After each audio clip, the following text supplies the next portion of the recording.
Selamat berjumpa kembali Bapak Ibu Saudari-saudara umat beriman terkasih dalam Tuhan. Salam sehat berlimpah berkat. Hari Minggu tanggal 25 Februari 2024, Minggu Prapaskah yang kedua tahun B. Saya Romagus CSSR mengajak saudara-saudari merenungkan kutipan Injil Markus bab 9 ayat 2 sampai 10. Kita mendengarkan sabda Tuhan. Dalam nama Bapa dan Putra dan Roh Kudus. Amin.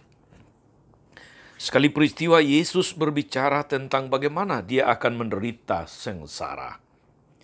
Sesudah itu ia membawa Petrus, Yakobus dan Yohanes dan bersama-sama mereka naik ke sebuah gunung yang tinggi.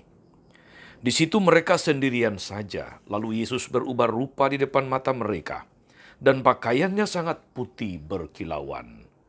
Tidak ada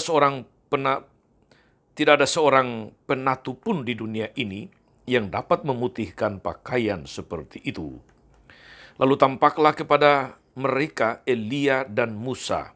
Keduanya sedang berbicara dengan Yesus. Kata Petrus kepada Yesus, "Rabi, alangkah baiknya kita berada di tempat ini. Biarlah kami dirikan 3 kemah, satu untuk engkau, satu untuk Musa, dan satu untuk Elia." Petrus berkata demikian sebab tidak tahu apa yang harus dikatakannya, karena mereka sangat ketakutan. Lalu datanglah awan menaungi mereka, dan dari dalam awan itu terdengar suara, "Inilah putraku yang terkasih, dengarkanlah dia." Tiba-tiba sewaktu memandang sekeliling, mereka tidak lagi melihat seorang pun bersama mereka, kecuali Yesus seorang diri. Pada waktu mereka turun dari gunung itu, Yesus berpesan supaya mereka tidak menceritakan kepada siapapun apa yang telah mereka lihat itu, sebelum Putra Manusia bangkit dari antara orang mati. Mereka memegang pesan itu sambil mempersoalkan di antara mereka apa yang dimaksud dengan bangkit dari antara orang mati. Demikianlah sabda Tuhan. Bapak Ibu Saudara-saudari umat beriman terkasih dalam Tuhan kita Yesus Kristus. Ada seorang ibu yang menderita penyakit kanker. Satu-satunya jalan supaya kanker itu tidak menjalar ke seluruh tubuhnya adalah dengan kemoterapi atau operasi. Tapi persoalannya adalah bahwa dia sedang mengandung dan usia kandungannya sudah 6 bulan. Kemoterapi atau operasi apapun tentu saja akan membunuh kandungannya atau bayinya. Karena itu, karena dia tinggal atau berdomisili di negara yang melegalkan aborsi atau pengguguran, maka banyak orang menganjurkan kepada dia supaya dia gugurkan saja kandungannya. Secara hukum dia boleh membunuh bayinya, menggugurkan kandungannya, agar dia bisa hidup. Namun, ibu ini tidak memilih jalan itu. Berbekal pada contoh hidup Yesus yang mau berkorban, yang lebih memilih mati daripada hidup, maka dia mengambil keputusan membiarkan bayinya hidup, meskipun konsekuensinya adalah bahwa dia sangat punya potensi untuk kehilangan nyawanya sendiri.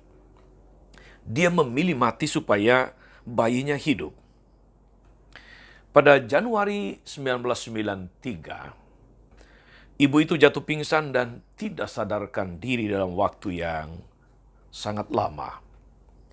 Setelah kelahiran bayinya melalui operasi sesar, ibu itu kemudian meninggal dunia, tetapi bayinya selamat, bayinya hidup. Dia mati untuk menyelamatkan sebuah kehidupan. Saudari-saudara umat beriman terkasih dalam Tuhan, Minggu Prapaskah kedua ini, gereja mengajak kita untuk merenungkan kisah transfigurasi.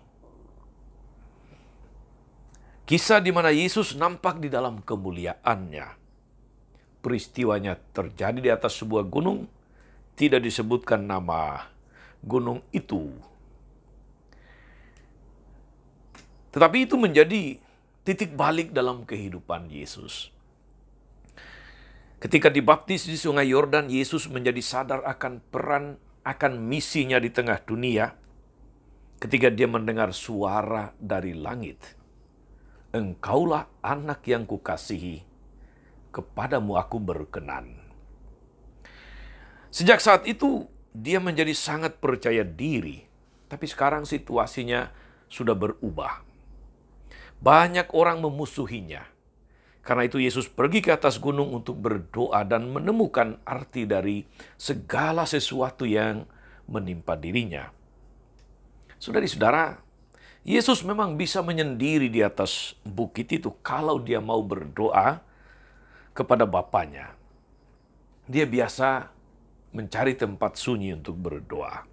Di atas bukit itulah dia bertemu dengan dua tokoh besar dalam Perjanjian Lama, yaitu Musa dan Elia. Dia berjumpa mereka di dalam kemuliaan. Dalam hidupnya Musa dan Elia mengalami permusuhan dari orang-orang yang justru ingin mereka tolong. Di atas gunung itu keduanya berbicara dengan Yesus tentang perjalanannya ke Yerusalem. Dan perjalanan Yesus itu ibarat perjalanan Musa dari Mesir menuju ke tanah terjanji yang penuh dengan macam-macam kesulitan, yang penuh dengan macam-macam cobaan, yang penuh dengan macam-macam pergumulan. Perjalanan itu juga sama dengan perjalanan Elia menuju Gunung Karmel, di mana dia harus melawan nabi-nabi palsu. Saudara-saudara, umat beriman terkasih dalam Tuhan, Musa dan Elia berbicara dengan Yesus tentang arti dari perjalanannya ke Yerusalem. Di Yerusalem dia akan ditolak oleh bangsanya sendiri. Di Yerusalem dia akan mengalami penderitaan, memikul salib. Di Yerusalem dia akan mengalami kematian. Meskipun demikian, Kalvari bukanlah akhir dari segala-galanya. Sebaliknya, sebagaimana Laut Merah adalah pintu menuju tanah terjanji, demikianlah Kalvari adalah jalan masuk menuju kehidupan baru. Sekalipun dia harus mati di kayu salib, tapi pada hari ketiga dia akan bangkit dari antara orang mati. Itu kira-kira makna dari percakapan antara Yesus, Musa, dan Elia di atas gunung. Saudara-saudara, umat beriman terkasih dalam Tuhan, jalan yang ditempuh oleh Yesus adalah jalan setiap orang beriman, jalan setiap pengikut Kristus. Tiada mawar tanpa duri, tiada kebahagiaan tanpa pengorbanan, tiada kehidupan tanpa kematian, tiada kemenangan tanpa salib. Ini barangkali adalah prinsip hidup orang-orang yang mau mengikuti Yesus dengan setia. Namun salib setiap orang itu berbeda-beda, rupa maupun bobotnya tentu saja. Bagi sebagian orang salib itu mungkin berarti ketidakadilan. Mungkin berarti sakit yang berkepanjangan. Mungkin berarti masalah yang seakan tidak ada jalan keluarnya. Mungkin berarti sakit yang tak kunjung sembuh. Mungkin juga berarti kematian dari orang-orang yang sangat dikasihi. Dalam konteks pemilu, barangkali salib itu juga berarti bagi mereka yang mengalami beban karena kekalahan yang tidak diduga. Namun bagi sebagian orang yang lain, saudara-saudari, salib itu mungkin berupa keinginan-keinginan, harapan-harapan, impian-impian yang belum terwujud dalam hidup, yang belum terwujud dalam perkawinan, yang belum terwujud dalam persahabatan, yang belum terwujud di dalam usaha atau pekerjaan. Saudari-saudara, umat beriman terkasih, pengalaman Musa, Elia, dan Yesus dalam Injil hari ini serta pengalaman ibu yang mengorbankan hidupnya supaya kandungannya bisa hidup, mengajarkan kepada kita, saudari-saudara, bahwa tiada mahkota tanpa salib. Tiada Paskah tanpa Jumat Agung. Tiada kebahagiaan tanpa pengorbanan. Inilah hukum kehidupan Kristen. Bagi orang-orang yang menerima salib, sebagaimana Kristus telah menerima salibnya, telah tersedia mahkota di sorga. Hanya orang-orang seperti itulah yang bisa menjadi warga kerajaan surga. Semoga kita, saudara-saudari, boleh didapati setia memikul salib kita. Bersama Kristus, segala sesuatu menjadi mungkin. Tuhan Yesus memberkati. Amin. Tuhan Yesus Kristus, kami bersyukur atas firman-Mu yang sungguh meneguhkan perjalanan dan perjuangan hidup kami di tengah dunia. Engkau tidak menolak penderitaan dan salib demi keselamatan kami.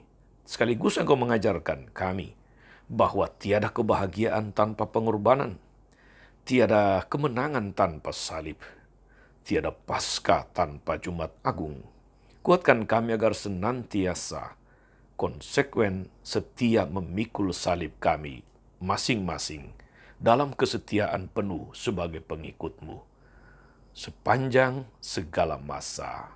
Amin. Saudari-saudara sekalian, berkatalah turun atas saudara-saudari, atas mereka yang kita doakan atau kita janjikan doa mereka yang sakit dan menderita segala rencana karya pelayanan hari ini, Bapa dan Putra dan Roh Kudus. Amin. Tetap sehat, teruslah menjadi berkat. Jangan lupa like, subscribe, nyalakan lonceng notifikasinya. Salam 52, Tuhan memberkati.